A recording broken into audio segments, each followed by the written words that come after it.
பாலாவும் Lawrence வந்து மாற்றம் அப்படின்னு சொல்லிட்டு ஒரு விஷயத்தை பண்ணிருக்காங்க. நிறைய பேர் ஹெல்ப் பண்ணிருக்காங்க. அதை பத்தி வீடியோ போடுங்க அப்படின்னு சொல்லிட்டு கொஞ்சம் பேர் கேட்டிருந்தாங்க முன்னால இருந்து. இது வந்து it's not about them actually. So இதே மாரி நிறைய பேர் பண்ணிருக்காங்க. இதுக்கு பின்னாடி வந்து என்ன ஐடியாலஜியில் அவங்க பண்ணுவாங்க, இதனால அவங்களுக்கு என்ன லாபம், இது கெட்டதுன்னு சொல்ல முடியாது, பட் என்ன ஃபியூச்சர்ல என்ன எங்க போய் நிற்கும் அப்படின்றத பத்தி பார்ப்போம். Welcome to astral guys and thank you for all the love and support. வீடியோஸ்லாம் பிடிச்சிருந்துச்சு அப்படின்னா சப்ஸ்கிரைப் பண்ணுங்க, ஃப்ரெண்ட்ஸ்லாம் ஷேர் பண்ணுங்க. ப்ளூஸ் பாயிண்ட் அப்படின்னு சொல்லிட்டு சிட்னியில் இருக்க ஒரு இடத்துக்கு வந்துருவோம். அங்கே பார்த்தீங்கன்னா பின்னாடி ஓப்ரா ஹவுஸ் இருக்கு அண்ட் இதான் ஹார்பர் பிரிட்ஜ். ஸோ இதான் நார்த் சிட்னி அப்படின்ற ஒரு சபர்ப். இது நீங்க அங்கே பார்க்கறது வந்து அக்கறையில் இருக்கிறது பார்க்கறது வந்து சிட்னி. ஸோ அந்த சைடு இருக்கிற சிட்னி.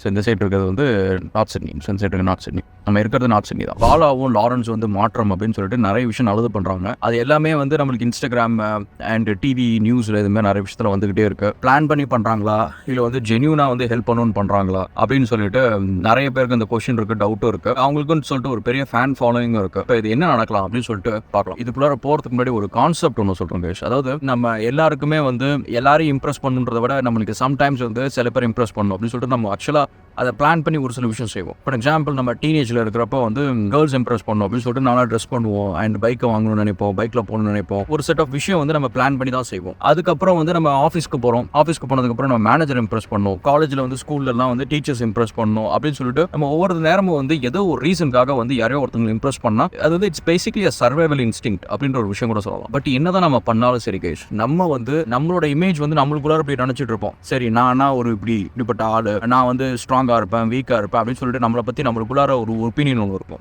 பட் நம்மளை வந்து நிறைய இடத்துல நிறைய பேர் பார்ப்பாங்க, நம்ம கூட பழகுவாங்க. டைரக்டா ஃப்ரெண்டாவோ இல்ல வந்து ஃப்ரெண்டோட ஃப்ரெண்டாவோ இல்ல வந்து ஆஃபீஸ்ல வந்து நம்ம ஒரு கொலீகாவோ இல்ல ஸ்கூல்ல வந்து காலேஜ்ல வந்து கிளாஸ்மேட்டாவோ அந்த மாதிரி நிறைய சிச்சுவேஷன்ஸ்ல பீப்புள் வந்து நிறைய பேர் நம்மள்ட்ட விதவிதமா பழகுவாங்க. அவங்க எல்லாருக்கிட்டையும் வந்து நம்ம வெவ்வேறு முகமூடி போடுவோம். ஸோ முகமூடி இந்த சென்ஸ் வந்து அவங்ககிட்ட எந்த அளவுக்கு வந்து நம்ம பேசலாம், எந்த அளவுக்கு வந்து அவங்ககிட்ட வந்து ஃப்ரீயா இருக்கலாம், பர்சனல் விஷயம் எவ்வளவு ஷேர் பண்ணலாம் அப்படின்னு சொல்லிட்டு நம்ம ஒரு முடிவு பண்ணி இந்த மாதிரி சில விஷயம் செய்வோம். ஸோ அப்படி செய்யறப்ப என்ன ஆகுது அப்படின்னு பாத்தீங்கன்னா, நம்மளை பத்தி நம்ம ஒரு ஒப்பீனியன் வச்சிருக்கிறத விட ஒவ்வொருத்தவங்களும் பார்த்தீங்கன்னா ஒவ்வொரு ஒப்பீனியன் வச்சிருப்பாங்க. ஒரு காமனான ஒரு விஷயம். என்னை பத்தி வந்து இந்த மாதிரி 10 டிஃப்ரெண்ட் இடத்துல வந்து கேட்டீங்கன்னா, ஒருத்தவங்க வந்து அவன் திமிரானன்னுவாங்க, ஒருத்தவங்க வந்து அவன் சாஃப்டா பேசணுவாங்க, ஒருத்தவங்க வந்து அவன் வந்து ரொம்ப அரகன்ட்னுவாங்க, ஒருத்தவங்க என்ன முட்டாள்னுவாங்க, ஒருத்தவங்க என்ன புத்திசாலின்னுவாங்க அப்படின்னு சொல்லிட்டு ஒவ்வொருத்தவங்களும் வந்து ஒரு ஒப்பீனியன் வச்சிருப்பாங்க. பேஸ்ட் ஆன் என்ன ட்ரைட்ஸ் நான் வந்து அந்த இடத்துல எக்ஸ்பிரஸ் பண்ணியிருக்கேன் அப்படின்னு சொல்லிட்டு. பட் இது என்ன இருந்தாலும் சரி கேஸ், இதெல்லாமே வந்து நம்ம டார்கெட்டடா ஒரு ஸ்பெசிஃபிக் இண்டிவிஜுவலோ ஒரு ஸ்பெசிஃபிக் லொகேஷன்லயோ ஒரு ஈகோ சிஸ்டத்திலயோ நம்ம பண்ற ஒரு விஷயம். பட் ஜெனரிக்கா வந்து நம்ம பப்ளிக் அப்படின்னு ஒரு விஷயத்துக்காக நம்ம வந்து ஒரு ஃபேஸ் நம்ம கிரியேட் பண்றோம் அப்படின்னா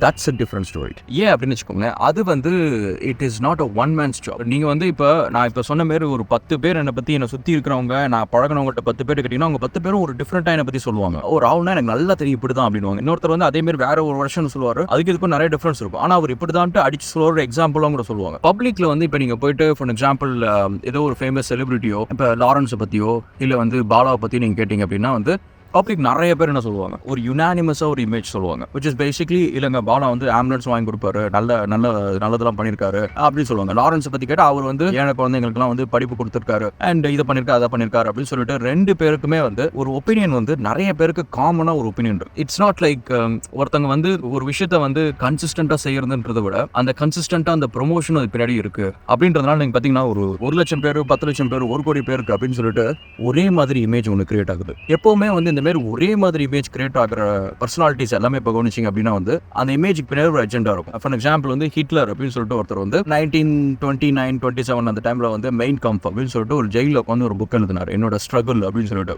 அந்த ஸ்ட்ரகிள்ன்ற புக்கை எழுதி அவர் விட்டுட்டாரு. அதுக்கப்புறம் அந்த புக்கை எடுத்துட்டு போய் நாசி பார்ட்டி வந்து எல்லாருக்கும் ப்ரொமோட் பண்ணாங்க, ஜெர்மனியில் இருக்கவங்க எல்லாத்துக்கும். ஹிட்லர் அந்த ஜெயில விட்டு வெளியில வந்த உடனே எல்லாரும் வந்து ஜெர்மனியோட ஒரு புது ஹீரோவை தான் ஹிட்லரை பார்த்தாங்க, யுனானிமஸா ஒரு இமேஜை பார்த்தாங்க. ஸோ அப்போ இந்த இடத்துல என்ன நடந்துச்சு அப்படின்னு பார்த்தீங்கன்னா, அந்த ஹிட்லரோட இமேஜை வந்து ஒரு செட் ஆஃப் பீப்புள் வந்து அந்த இமேஜை கொண்டு போய் சேர்க்கிறாங்க. ஸோ ஒரு பிளாட்ஃபார்மோ ஒரு மீடியமோ அந்த விஷயத்தை செய்யுது. ஸோ இப்போ பாலா விஷயத்துலையும் லாரன்ஸ் விஷயத்துலையும் வந்து that is what I actually see. So அவங்க வந்து கரெக்ட் பண்றாங்க தப்பு பண்றாங்க அதெல்லாம் வந்து I leave it to you guys. நான் வந்து அதில் வந்து அவங்க பண்ற தப்பு கரெக்ட் அப்படின்றதுக்குள்ளார நான் வரல. பட் என்னன்னா கான்செப்ட் ஆஃப் நிறைய பேருக்கு ஒரே மாதிரி இமேஜ் வருது அப்படின்றது வந்து ஒரு சிங்கிள் பர்சன் பாலா மட்டும் செய்யற வேலைனாலையோ இல்லை லாரன்ஸ் மட்டும் தனியாக செய்யறதுனாலையோ இந்த ஒரு இமேஜ் வராது. ஸோ அந்த இமேஜ் வந்து கன்சிஸ்டன்டா வந்து ப்ரொமோட் பண்றதுனால வந்து இந்த இமேஜ் வர்றது வந்து it's only then it will be possible. So அப்போ அதை கன்சிஸ்டண்டா ப்ரொமோட் பண்றவங்களுக்கு என்ன லாபம் அப்படின்னு கேட்டீங்கன்னா, இப்போ பாலா வந்து அசோசியேட் ஆகிறது வந்து லெட்ஸ் சே விஜய் டிவியா இருக்கட்டும், இல்ல வந்து அவருக்கு பின்னாடி மேபி ஏதோ ஒரு பொலிட்டிக்கல் பார்ட்டியா இருக்கட்டும், இல்ல இப்போ விஜய் வந்து அரசியலுக்கு போறாரு அண்ட் அஜித் வந்து பைக் ஓட்ட போயிடுறாரு. ஸோ இப்போ அந்த இடம் நீங்க பாத்தீங்கன்னு வச்சுக்கோங்களேன், சிவகார்த்திகேயன் மட்டும்தான். சிவகார்த்திகேயன் ஈக்குவல் அண்ட் காம்படிட்டா இப்போ வந்து யாருமே கிடையாது. விஜய் சேதுபதி நம்ம சொல்லலாம், பட் விஜய் சேதுபதி வந்து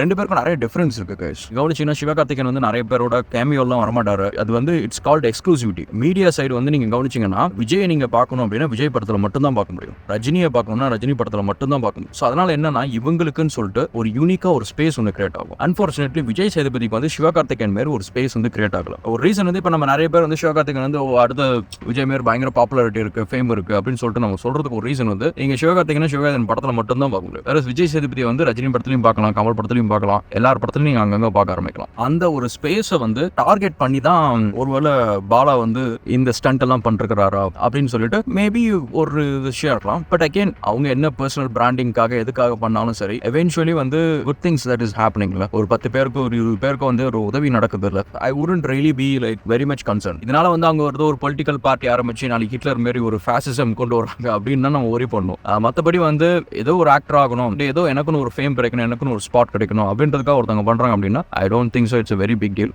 பட் அகேன் இட்ஸ் ஜஸ்ட் என்னோட 2 cents இது. ஸோ அதனால் நீங்களும் யோசிச்சு பாருங்க, நம்மளோட முகம் வந்து ஒவ்வொருத்தவங்கள்ட்ட ஒரு மாதிரி இருக்கு, எல்லாரும் நம்ம முகத்தை ஒரே மாதிரி பார்க்குறாங்க அப்படின்னா அங்கே வந்து கண்டிப்பாக வந்து நம்மளுக்கே தெரியாமல் கூட நம்ம மார்க்கெட்டிங் பண்ணியிருப்போம். அந்த ஒரு வேலையை நம்ம கன்சிஸ்டண்டாக எல்லாருக்கிட்டையும் வந்து நான் ரொம்ப நேர்மையானவன், நான் ரொம்ப நல்லவன் அப்படின்னு சொல்லிட்டு நம்ம நிறைய பேர் நம்மளை பற்றி அப்படி நினைக்கிறாங்க அப்படின்னா somehow we would have marketed. இப்போ நம்ம சேனலே ஒரு எக்ஸாம்பிள் எடுத்துகிட்டே வச்சுங்க, நிறைய பேருக்கு வந்து ஒரு காமனான ஒரு பெர்செப்ஷன் இருக்கும். ராகுல் வந்து எல்லாத்தையும் வந்து பிளண்டா பேசுவார், அப்புறம் வந்து ஒரு பிசினஸ் மேனு, பணம் சம்பாதிக்கிறது வந்து ஓகே குட் பர்சன் அப்படின்ற மாதிரி. பட் இன்னொரு பக்கம் வந்து பார்த்தீங்கன்னா ராகுல் வந்து கொஞ்சம் அரகண்டா பேசுவார் அப்படின்னு சொல்லிட்டு ஒரு ஜெனரிக்கான ஒரு ஒப்பீனியன்ஸ்லாம் இருக்கும்ல. ஸோ அப்போ அது எல்லாமே வந்து கன்சிஸ்டண்டாக என்னோட இமேஜ் வந்து ஒரு யூடியூப் சேனல் அப்படின்ற ஒரு விஷயத்து மூலமா நான் வந்து ப்ரொமோட் பண்ணிக்கிட்டே இருக்கிறேன், ஒரு இமேஜ் ஒன்று கிரியேட் பண்ணிக்கிட்டே இருக்கிறேன். இப்போதைக்கு வந்து 100,000 1,00,000 பேர் வந்து அதை நம்புறாங்க அந்த இமேஜ் அப்படின்ற மாதிரி. பாலா லாரன்ஸ்க்கு நடுவில் வந்து ஒரு ஸ்ட்ராட்டஜி இருக்கு, ஒரு பிளாட்ஃபார்ம் இருக்கு. It's just my 2 cents guys. நீங்க உங்களோட ஒப்பீனியன் என்னன்னு சொல்லிட்டு கமெண்ட் செக்ஷன்ல போடுங்க.